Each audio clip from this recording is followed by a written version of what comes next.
Hello students.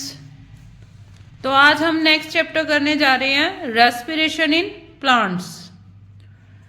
तो पहले हम समझते हैं रेस्पिरेशन है क्या।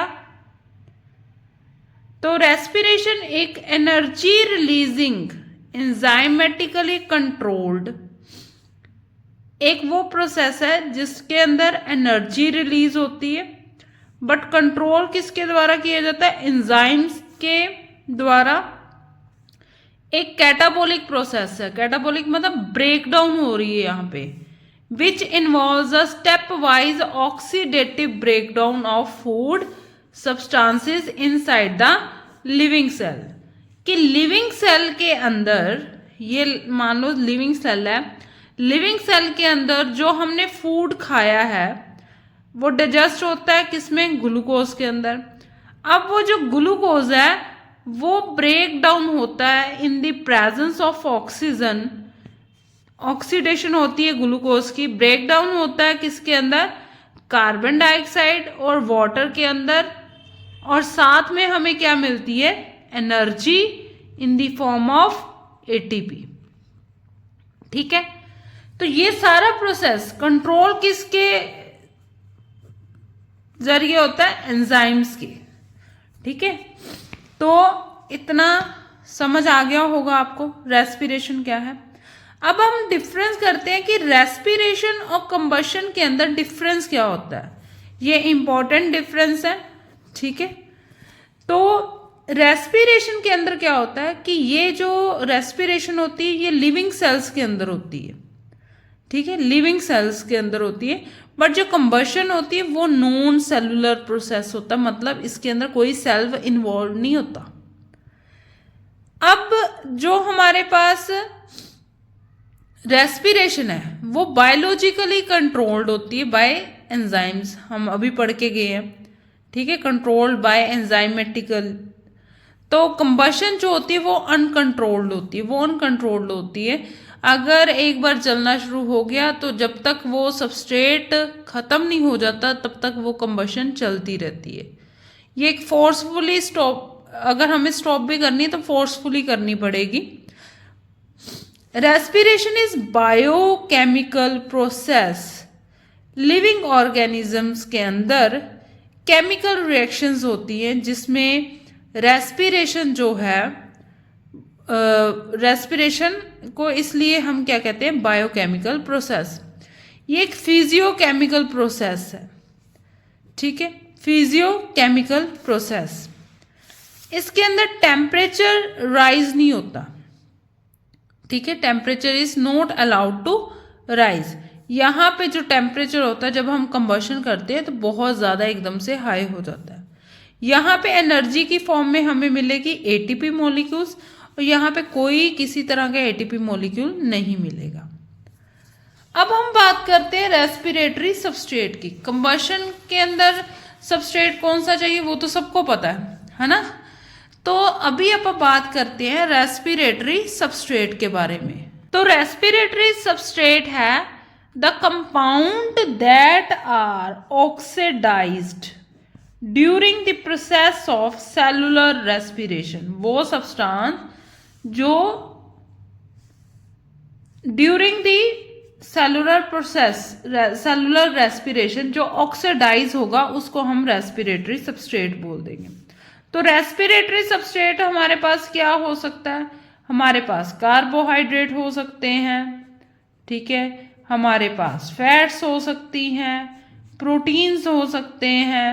ठीक है, ऑर्गेनिक एसिड्स हो सकते हैं। ये डिफरेंट डिफरेंट टाइप के हमारे पास सबस्ट्रेट हो सकते हैं।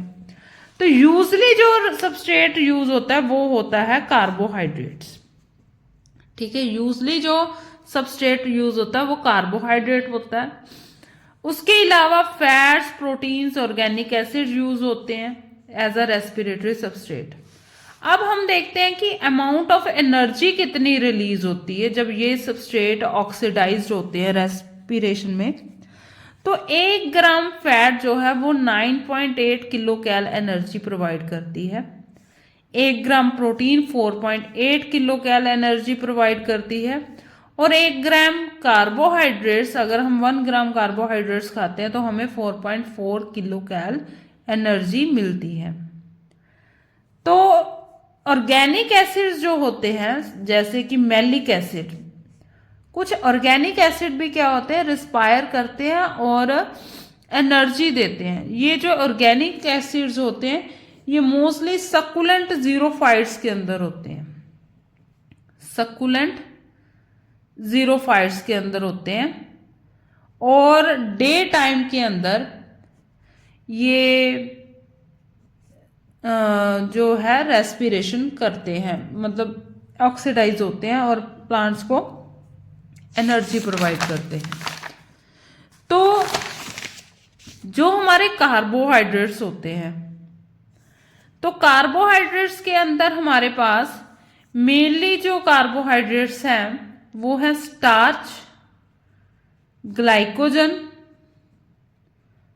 Sucrose, hexose. ये जो कार्बोहाइड्रेट्स हैं ये जब ऑक्सीडाइज्ड होते हैं तो इस रेस्पिरेशन को कहते हैं फ्लोटिंग रेस्पिरेशन, फ्लोटिंग रेस्पिरेशन। ठीक है, जब ये जो हमारी कार्बोहाइड्रेट्स हैं और जो फैट्स हैं, कार्बोहाइड्रेट भी और फैट्स भी, जब ये ऑक्सीडाइज्ड होके एनर्जी देते हैं तो इस रेस्पिरेशन को हम कहते हैं फ्लोटिंग रेस्पिरेशन। ठीक है, और जब प्रोटीन हमारी एनर्जी प्रोवाइड करती है तो इस रेस्पिरेशन को कहते हैं प्रोटोप्लाज्मिक रेस्पिरेशन, प्रोटोप्लाज्मिक रेस्पिरेशन। अब इसके जो डिफरेंस है वो बहुत इंपॉर्टेंट है प्रोटोप्लाज्मिक और फ्लोटिंग रेस्पिरेशन के, तो हम वो कर लेते हैं। तो कहते हैं कि फ्लोटिंग रेस्पिरेशन क्या है, एक कॉमन मोड है रेस्पिरेशन का, बट ये एक रेयर मोड है। बच्चे, प्रोटीन की रेस्पिरेशन तब स्टार्ट होगी जब कार्बोहाइड्रेट्स या फैट प्रोवाइडेड नहीं होंगे। ठीक है, तब ये रेस्पिरेशन स्टार्ट हो जाएगी। तो इसमें सबस्ट्रेट कौन सा है हमने देख लिया, कार्बोहाइड्रेट है और फैट है, यहाँ पे protein. It goes on indefinitely throughout the life of cell. पूरी सेल की लाइफ के अंदर जो रेस्पिरेशन होगी वो कार्बोहाइड्रेट और फैट की होगी, मतलब जो फ्लोटिंग रेस्पिरेशन है वही होगी। ये जो है ओनली फॉर सम पीरियड, कुछ टाइम के लिए होगी जब कार्बोहाइड्रेट और फैट अवेलेबल नहीं होंगे। ड्यूरिंग स्टारवेशन, मतलब जब कोई फास्ट रखता है, काफ़ी लंबे टाइम तक फास्ट चले जिस अगर, तो उस टाइम पे प्रोटोप्लाज्मिक रेस्पिरेशन होनी स्टार्ट हो जाती है। तो कोई टॉक्सिक प्रोडक्ट नहीं फॉर्म होता, सिर्फ कार्बन डाइऑक्साइड और वाटर प्रोड्यूस होते हैं, साथ में एनर्जी मिलती है। बट जब बच्चे प्रोटोप्लाज्मिक रेस्पिरेशन होती है तो उस टाइम पे अमोनिया फॉर्मेशन होनी शुरू हो जाती है, जो कि एक बहुत टॉक्सिक प्रोडक्ट है। It keeps the cell healthy, ये सेल को हेल्दी बनाता है और ये सेल को किल कर देता है जब प्रोटोप्लाज्मिक रेस्पिरेशन स्टार्ट होती है। तो होप आपको समझ आया होगा। ये मोस्टली तब होती है जब स्टारवेशन जो है, जो भूख आप कह सकते हैं कि खाना अगर साथ काफ़ी देर तक बन रहे, 15-20, हर ये वेरी करती रहती है पर्सन टू पर्सन। ठीक है, किसी के अंदर ग्लाइकोजन ज़्यादा स्टोर होगा तो ग्लाइकोजन फैट ज़्यादा स्टोर होगा तो उसके अंदर टाइम लगेगा, बट जो जिनके अंदर ग्लाइकोजन ज़्यादा स्टोर नहीं होगा तो उनके अंदर क्या है, ये बहुत जल्दी हो जाती है। तो नेक्स्ट हम करते हैं टॉपिक टाइप्स ऑफ रेस्पिरेशन। तो रेस्पिरेशन जो है दो तरह की होती है, आप सबको पता है, हम छोटे होते से ही पढ़ते आ रहे हैं, 7 से ही स्टार्ट हो जाती है respiration. 2 types, aerobic and anaerobic. Aerobic respiration मतलब जहाँ पे ऑक्सीजन होगी, और एनारोबिक में ऑक्सीजन जो है या तो बिल्कुल नहीं होगी या बहुत कम क्वांटिटी में होगी। That is a anaerobic respiration. और एरोबिक रेस्पिरेशन जो होती है वो कंप्लीट ऑक्सीडेशन होती है फूड की। वहाँ पे जो फूड है पूरी तरह से ऑक्सीडाइज होके कार्बन डाइऑक्साइड वाटर के अंदर चेंज हो जाता है, ऐसे कार्बन डाइऑक्साइड और वाटर बना देता है और साथ में एनर्जी प्रोवाइड करवा देता है। ठीक है, और एक कितने मॉलिक्यूल एनर्जी मिलती है? 36 ATP जो एनर्जी है वो मिलती है अगर ATP की फॉर्म में बात करें। तो ये जो एनारोबिक रेस्पिरेशन है ये इनकम्प्लीट ऑक्सीडेशन है, क्योंकि ऑक्सीजन पूरी तरह से मिल नहीं पाता, जिसकी वजह से प्रॉपरली हमारे स्टार्च की जो ऑक्सीडेशन नहीं हो पाती, जिसकी वजह से या तो इथेनॉल बनती है, ठीक है, इथेनॉल बनती है, या तो अगर तो यीस्ट सेल है तो इथेनॉल बनती है, अगर कोई ह्यूमन बीइंग का सेल है या कोई एनिमल्स वगैरह का सेल है तो वहाँ पे क्या बनेगा? लैक्टिक एसिड बनेगा। ठीक है, वहाँ पे क्या बनेगा? लैक्टिक एसिड, जिसकी फुल फॉर्म है जिसका फॉर्मूला है C3H6O3, या तो लैक्टिक एसिड बनेगा। ठीक है, अगर हम अपनी बात करें तो हमारे अंदर लैक्टिक एसिड बनेगा, अगर यीस्ट सेल की बात करें तो वहाँ पे इथेनॉल मिलेगी। तो चलो अपन स्टार्ट करते हैं जो रेस्पिरेशन का प्रोसेस है। ठीक है, तो हम सबको पता है कि जब हम खाना खाते हैं, हम खाते हैं कॉम्प्लेक्स फूड। ठीक है, हम क्या खाते हैं? Complex food. कॉम्प्लेक्स फूड क्या होता है? स्टार्च होती है। ठीक है, कॉम्प्लेक्स फूड क्या होता है? स्टार्च। अब ये कॉम्प्लेक्स फूड जब डाइजेस्ट होता है, ये तब भी टूटता है। ठीक है, तब ये सिंपल फूड में टूटता है। क्लियर? तब ये सिंपल फूड बनाता है। वो सिंपल फूड क्या होता है? ग्लूकोज। अब ये ग्लूकोज हमारी बॉडी स्टोर कर लेती है।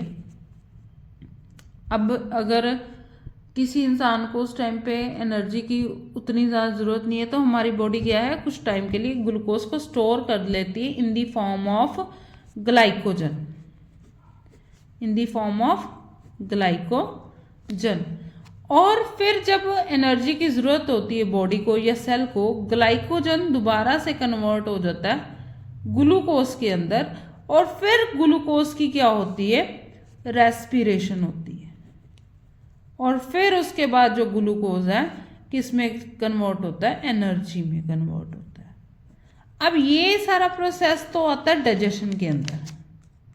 ठीक है, ये सारा प्रोसेस आता है डाइजेशन के अंदर। हम करेंगे ये वाला प्रोसेस, ग्लूकोज जब एनर्जी में कन्वर्ट होता है। तो चलो स्टार्ट करते हैं। तो जब ग्लूकोज एनर्जी में कन्वर्ट होता है उस प्रोसेस को हम कहते हैं ग्लाइकोलाइसिस।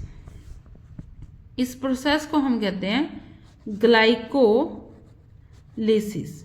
लेसिस जहां पे भी आता है उसका मतलब होता है ब्रेकडाउन। ब्रेकडाउन किसकी हो रही है? ग्लूकोज की। ब्रेकडाउन किसकी हो रही है? ग्लूकोज की।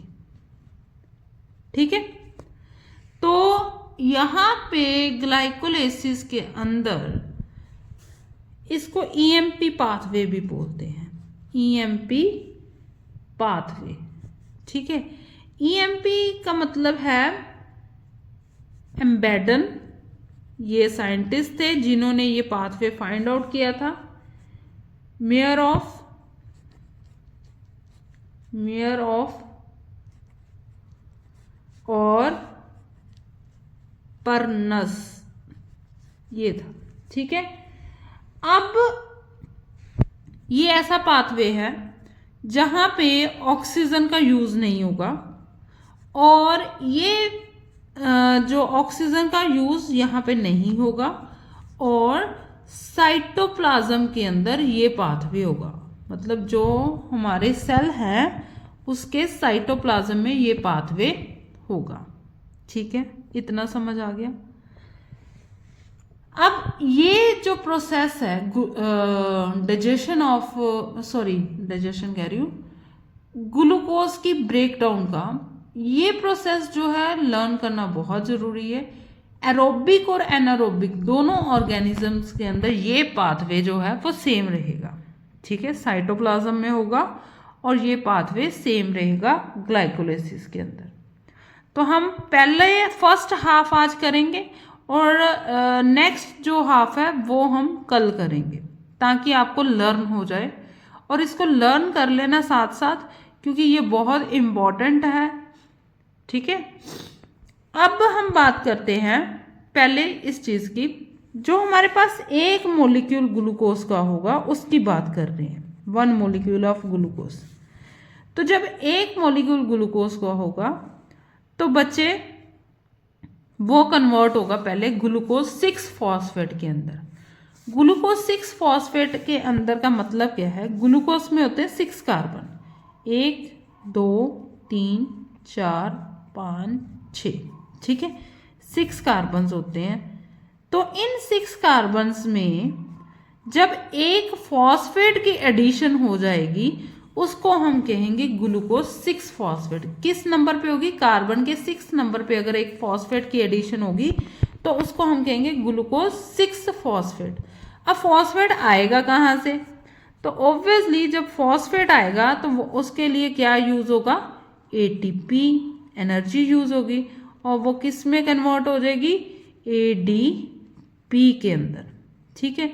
और यहाँ पे आयन लगेगा, मैग्नीशियम आयन, जो हेल्प करेगा एटीपी को एडीपी के अंदर कन्वर्ट करने में। समझ आ गई। अब जब भी एटीपी यूज होगा बायोकेमिकल रिएक्शंस के अंदर, वहां पे जो एंजाइम होगा वो होगा काइनेज। कौन सा एंजाइम यूज होगा, काइनेज। क्योंकि ये 6 कार्बन शुगर है तो इसको बोलते हैं हेक्सोज, ठीक है, उसको क्या बोलते हैं, हेक्सोज। तो सबस्ट्रेट के नेम पे एंजाइम का नेम होता है, तो इसलिए इस एंजाइम का नाम होगा हेक्सोकाइनेज, हेक्सोकाइनेज।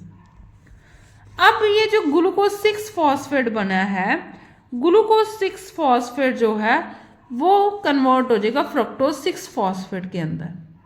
अब ग्लूकोज और फ्रक्टोज में कुछ ज़्यादा चेंज नहीं है, इसके जो फर्स्ट कार्बन होता है उसके अंदर ही थोड़ा चेंज होता है, बाकी ये सारा सेम टू सेम होता है। तो आप ये कह सकते हो कि ग्लूकोज 6 फॉस्फेट जो होता है वो फ्रक्टोज 6 फॉस्फेट की मिरर इमेज होती है, ठीक है। तो ऐसे स्ट्रक्चर्स जो होते हैं वो कन्वर्टेबल होते हैं। क्या होते हैं, कन्वर्टेबल, मतलब रिवर्सिबल होते हैं।